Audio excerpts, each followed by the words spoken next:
பான் உள்ளிட்ட வெதுப்பக உற்பத்திகளின் விலைகளை குறைக்க 1 கிலோகிராம் கோதுமை மாவின் விலை ரூபாவினால் குறைவடைய வேண்டுமென வெதுப்பக உரிமையாளர்கள் சங்க தலைவர் NK ஜெயவர்தன தெரிவித்துள்ளார்.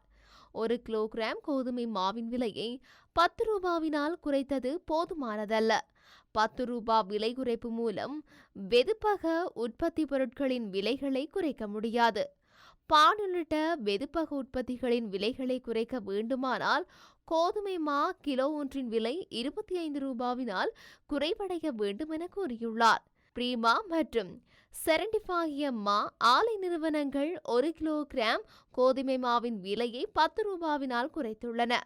வாழ்க்கை செலவுகளை குறைப்பதற்கான அரசாங்கத்தின் திட்டத்திற்கு ஆதரவளிக்கும் வகையில் இந்த விலை குறைப்பு நடவடிக்கை மேற்கொள்ளப்பட்டுள்ளதாக பிரீமா மற்றும் செரண்டிஃப் ஆகிய மா ஆலை நிறுவனங்கள் தெரிவித்துள்ளமை குறிப்பிடத்தக்கது.